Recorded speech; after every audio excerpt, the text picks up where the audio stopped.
Welcome to Restoration. I'm Rabbi Matt. Glad you could join us on this online Shabbat. We are finishing a series on wisdom in kind of this crazy world and crazy season and all the crazy things that have been happening in the United States, but really all over the world with the pandemic.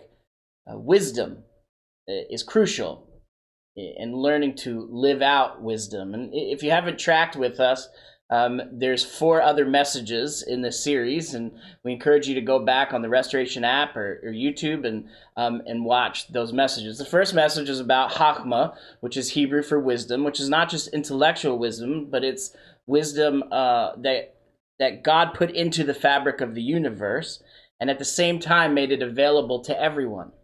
And there's a wisdom that he used to create that actually gives us creativity to use wisdom in the things that we create.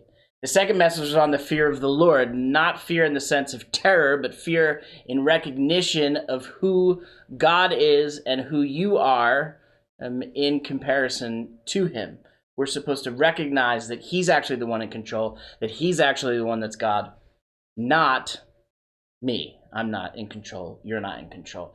Third message was wise in your own eyes, which is what is the opposite of the fear of the Lord, is being wise in your own eyes. And I encourage you to give grace to yourself because God does. And if you are striving to be a person of wisdom and you're fearing the Lord, then God will show up in great ways, even in the difficult things. And then last week, we did a message called Speaking Your Mom and the Tongue. And I told some Yo Mama jokes in there just for fun. And the idea that our culture says, we were taught when we were kids, sticks and stones may break your bones, but words will never hurt you. It's just not true. Words actually hurt us most of all things. And we have to learn to control our tongues, because we're not careful with how we speak, and we're not careful with the words that we write, and we're not careful with the words and the memes and the things that we copy on social media. And so I encouraged you last week to be more careful and to think about how your tongue and the things that you say affects the person speaking, yourself, the person you're speaking about, and the person spoken to. And if there's ever a timely message on gossip and slander right in the end of this crazy election, I think it's worth your time. So to finish out this series, we are asking the question, what does it all mean? What is wisdom even for? And to do that, we're going to dig a little bit into the book of Ecclesiastes. Ecclesiastes, most of the series we've talked about the book of Proverbs, which was written by Solomon, most likely when he was young, and the words of wisdom that he lays out are not promises we talked about earlier in the series. Proverbs are not promises. They operate in probability. So they are true, but they don't always play out the way that they're written because of life and because of chaos. And there are some who believe that Solomon, at the beginning, it says the words of Solomon, the son of King David, when he wrote Ecclesiastes, and he probably wrote it certainly later in life. And it seems to me that he's middle-aged. And in your middle age, you start to realize that all the hopes and the dreams and the things that you know are true and that you still believe to be true just didn't necessarily work out the way you thought they would. By the time you get into your 40s, you find yourself in places you didn't think you would be, and in with chaos that you didn't imagine, and hurt and pain and all of those things. And so there's kind of a realism to Ecclesiastes, which doesn't negate that the Proverbs are true, but in connection to the Proverbs reminds us that we're supposed to have some humility in terms of how things play out in this world, and that we really can't control the things that happen in this world. So kehelot, which is the one who gathers in Hebrew, is the one who's some call him the critic. It's this voice in Ecclesiastes that is being critical. And it's funny because if you know anything about Ecclesiastes or you've read Ecclesiastes, most people understand Ecclesiastes to be pretty depressing. But the truth is, it's not meant to be depressing at all. In fact, what the teacher is saying in Ecclesiastes is you have to enjoy what you have as a gift from God. Whatever it is. You have to enjoy it because it's not going to last, and this life isn't going to last. And you need to stop trying to control everything because, one, you can't, and two, you might as well enjoy the things that you've been given. And the goal of kehelot, the goal of the teacher, is not to make you depressed. It's really to humble you. And there's two voices in the book of Ecclesiastes. There's the author, the one who kind of introduces the book and then concludes the book, and then a collection of the teacher's teachings. And you think about things that we say just kind of normally, but especially in this season, like, this is the most important election of our lifetime. And people elaborate all kinds of things on that. Or we say, man, 2020 sucks, right? Like, it's just the worst. Like, everything about 2020 is terrible. There's death and there's sickness and there's loss. And all of these things are awful. And all of these things are terrible. But the truth is, well, every election, the next election is the most important one in your lifetime. And the truth is, 2020 doesn't necessarily suck any more than other years. You see people like celebrities die, and Sean Connery died a few weeks ago, and people are like, come on, 2020. But Sean Connery was 90 years old. He was going to die. The year is just a part of the fact. And we kind of tie all these things together that we probably ought not to tie together. And it's weird because we read the book of Ecclesiastes. In Jewish tradition, the book of Ecclesiastes is read during Sukkot. And Sukkot is known as a season of joy.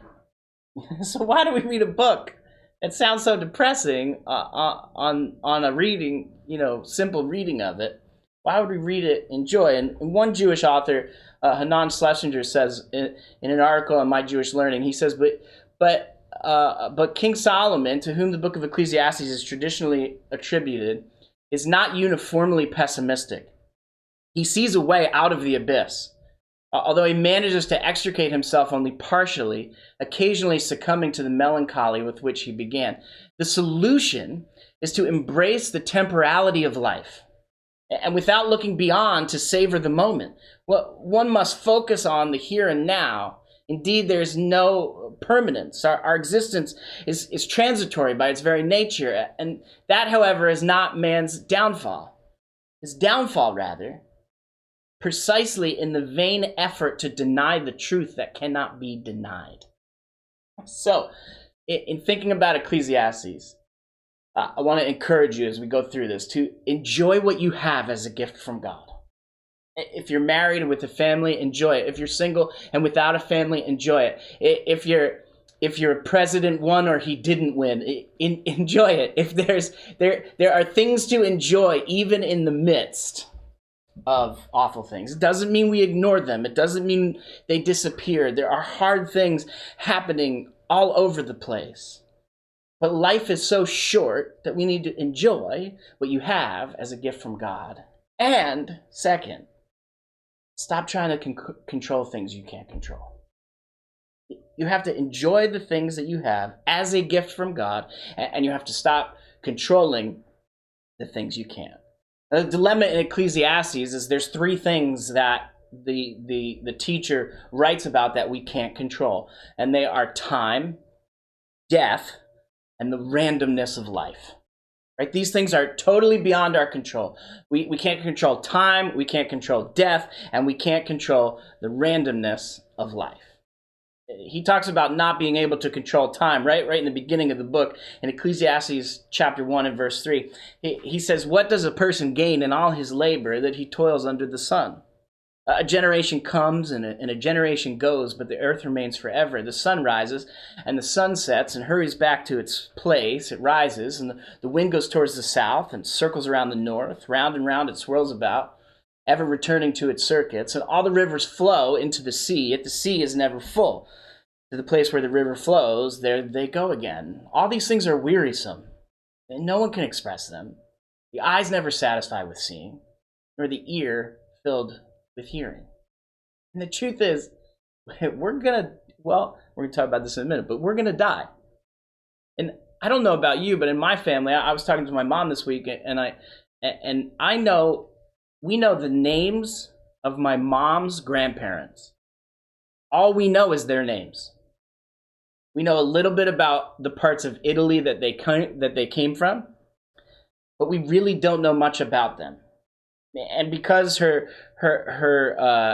parents have passed, and all she has are the memories that she had when she was a kid with her grandparents, who would talk about their parents. But in a few generations, the truth is, we're not remembered.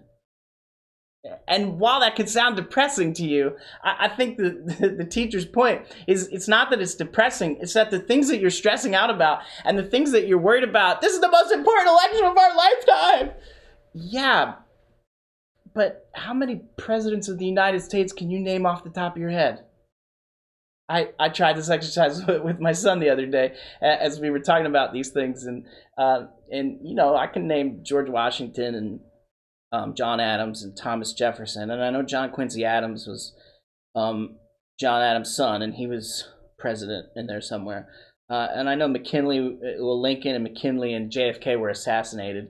And I know, you know, the ones in my lifetime, right? I know, and even right before, I know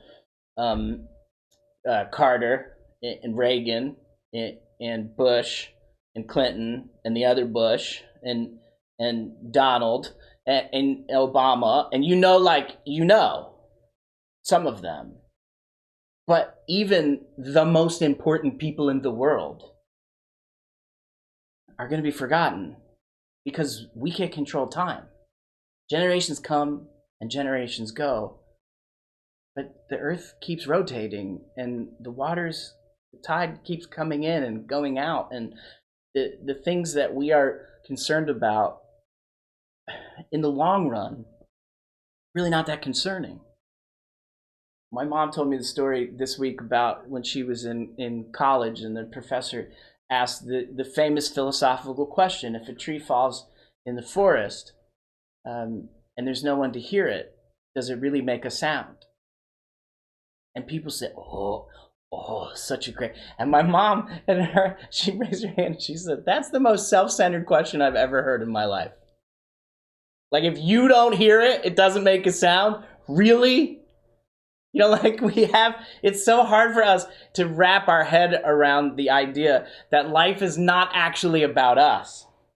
Because we need to feel important, and we want to feel important, and what we do is important to somebody, hopefully, but you can't control time because time keeps spinning, and you can't control death. The teacher says in chapter 2 and verse 15, he says, and I said in my heart, even I will have the same destiny as a fool. He was the king of Israel, right? Even all the wealth and all the wisdom and he says, even I have the same destiny as a fool. So why have I become so wise? And I said in my heart, well, this too is meaningless. For the wise man, together with the fool, is not remembered forever. For in the days to come, both will be forgotten. And alas, the wise, just like the fool, will die. It made me think of one of my favorite movies is Braveheart, and a line in the movie Braveheart is, every man dies, but not every man really lives. Like, we're all going to die, but what do we do with this life before we die? And we don't know when we die.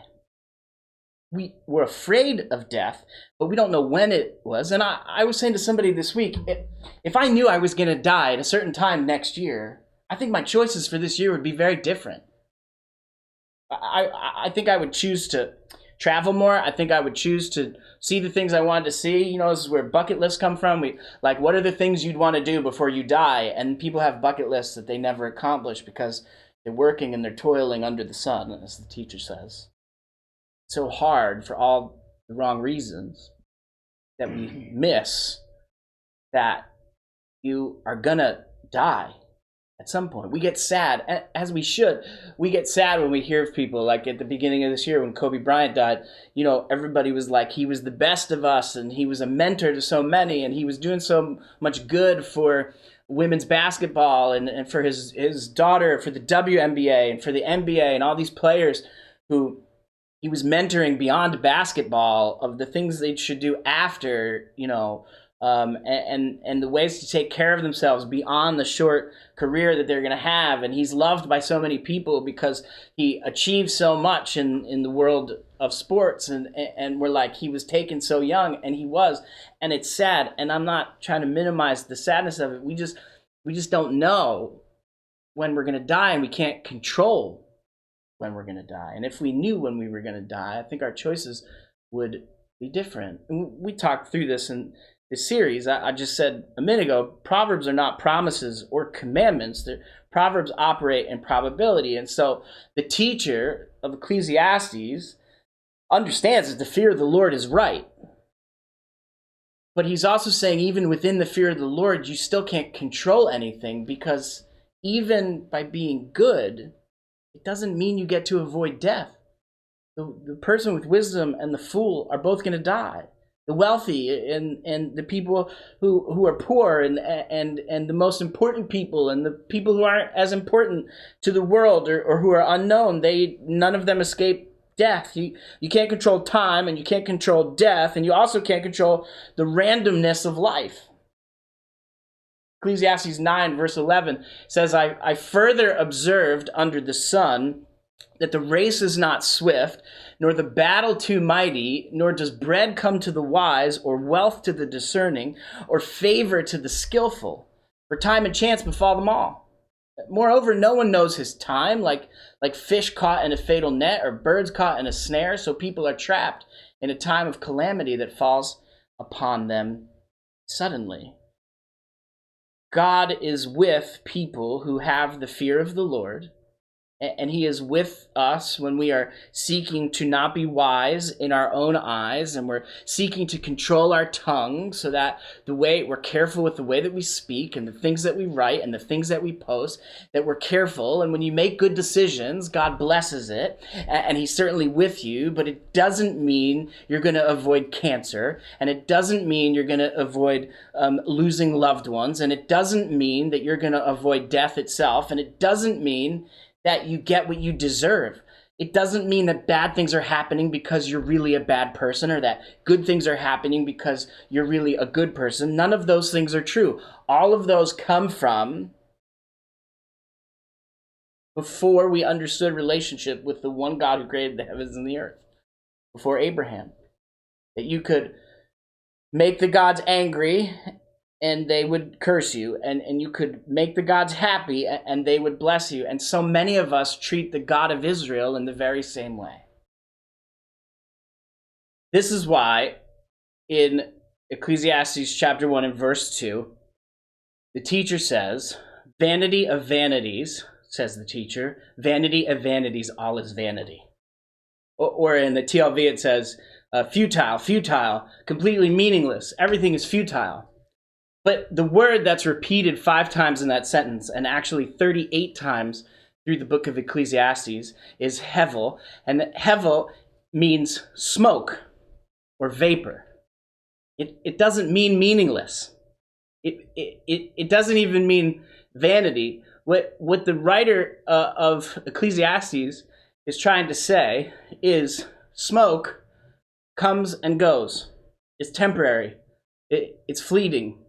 It's not that everything is meaningless as we typically read the book. We're not sure that the meaning is not clear to us. It is not meaningless, meaning life has no meaning. The writer of Ecclesiastes is saying the meaning is there. It's just not clear to us. Why do we toil, and why do we work, and why do we do these things under the sun, and there's nothing new under the sun, and we can't control time, and we can't control death, and we can't control the randomness of life. It's all fleeting like a vapor. And the best way to illustrate it is actually with a pipe. I'll show you what I mean. See, smoke makes it so that you can't see me clearly. And smoke was right in front of me, but then it disappears. It's gone. It's there for a moment, and then it's no longer there. And I do think that Solomon was smoking a pipe when he wrote Ecclesiastes, because it's very philosophical by nature. And when you're thinking through things and you're spiraling into the meaninglessness of everything, it's helpful to smoke a pipe. But smoke itself is temporary and it's fleeting, and there's a paradox in it that the writer of Ecclesiastes is using to say we end up chasing the wind, but you'll never catch it. Because smoke, the word is really smoke of smoke, smoke of smokes, all is smoke. It's all a vapor. It's here for a moment and then it's gone. In terms of eternity, whatever life we are gifted to live, the amount of years that we are gifted to live by God is all we have. And then it's gone.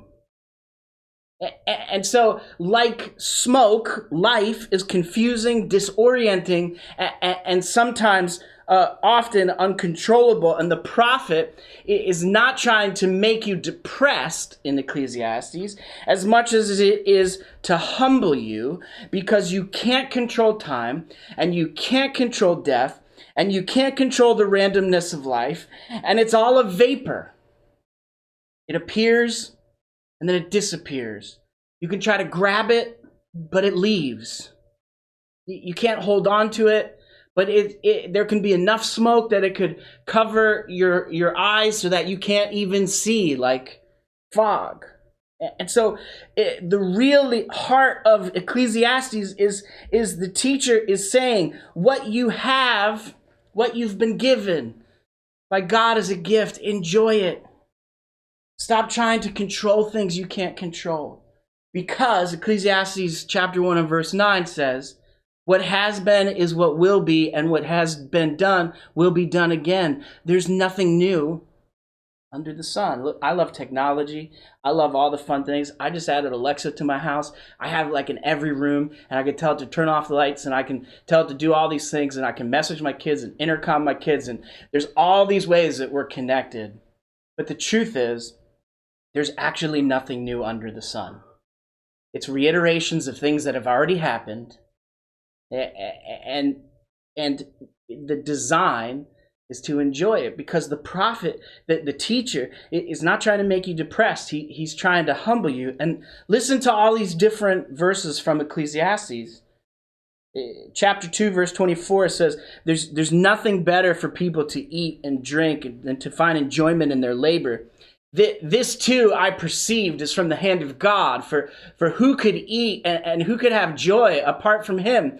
For the one who pleases him, he gives wisdom, knowledge, and joy, but to the sinner he gives the task of gathering and accumulating wealth to give it to the one whom pleases God.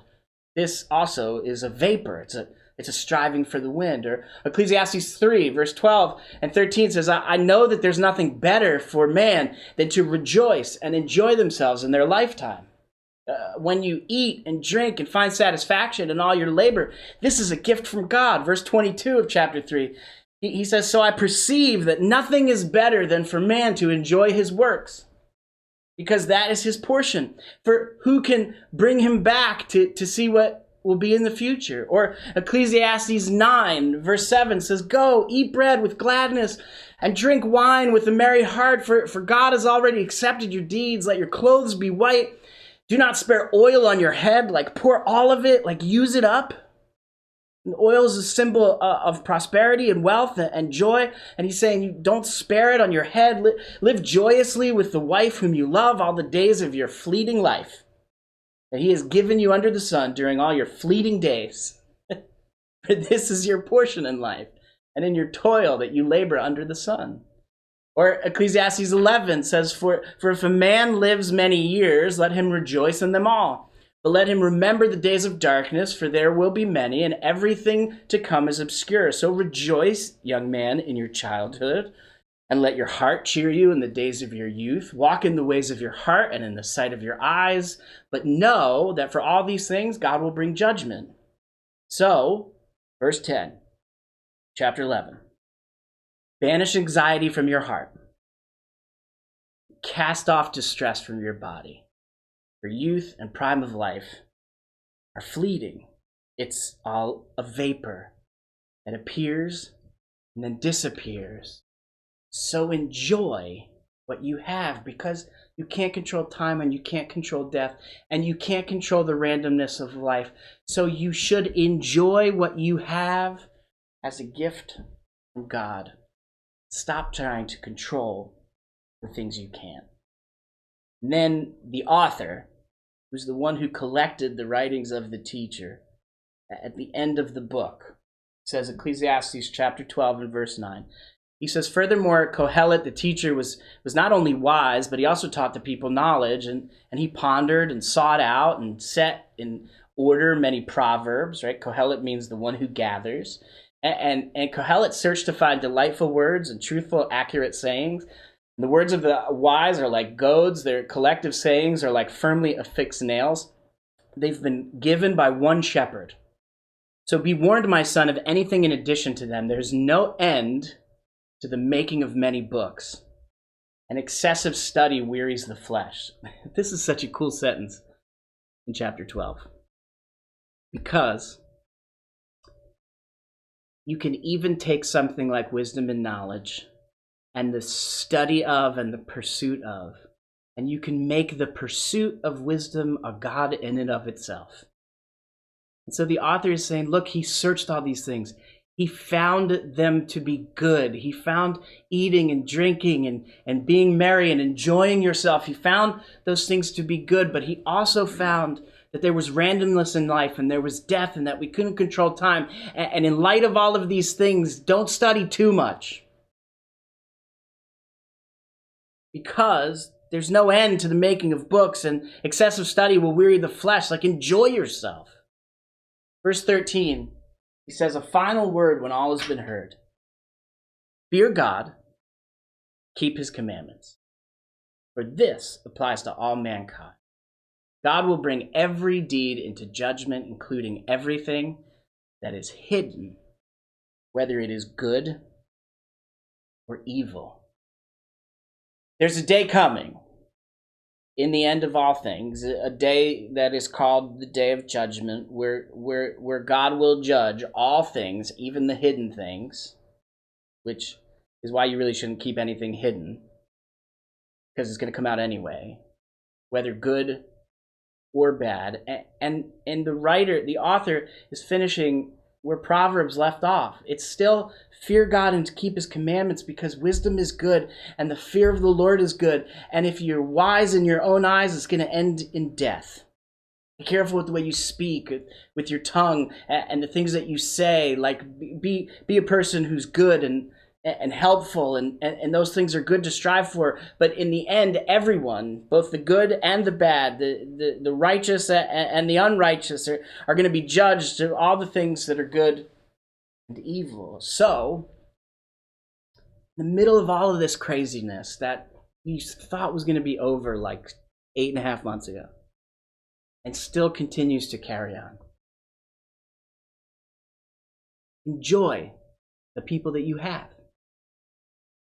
Enjoy sunsets. Enjoy things that bring you joy. Enjoy when you drink, and enjoy when you eat, and enjoy when you fellowship with other people. Enjoy Zoom. Enjoy elections. Enjoy your children, even when they're so frustrating you wish they go back to school. Enjoy the wife of your youth, and if it's not the spouse of your youth, enjoy the person that you're with, because the truth is, if you don't enjoy it now, you're just going to break that relationship and then try another relationship for find joy, and you're not going to find it there either.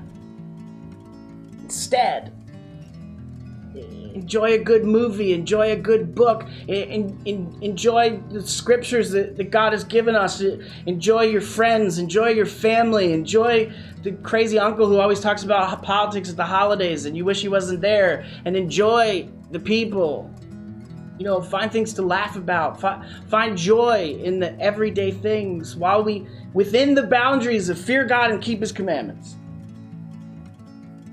find joy with everything that God has given you, because it's all a gift.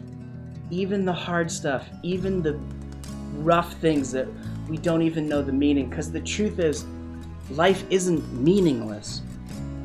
We just don't know the meaning, or it's not as clear as we would like it be. So stop trying to control the things you can't control. Enjoy all that God has given you. Don't hope for joy of the things that you want that have not been fulfilled. Enjoy right now. Live in the moment and find joy in the chaos of all the things that are happening around you. Fear God and keep His commandments. But this applies to all. Let me pray for you. Lord, we thank you for who you are, who you've called us to be as your people. And we thank you for all the gifts that you've given us. Would you help us to enjoy them, to live in the moments that you have given us, knowing that they will disappear like a vapor. In the name of Yeshua, amen. Next week, we're starting a new series called Prepare for More, which is going to dig into our core values, our 6 core values. And those of you who are part of our congregation are very familiar with our mission and our core values. But we are moving into a season where I'm believing that we're to prepare ourselves for more. And we hope that you'll join us for this exciting series starting next week. I love you. I miss seeing your faces. This too will pass, and we will be with each other again soon in the name of Yeshua. Amen.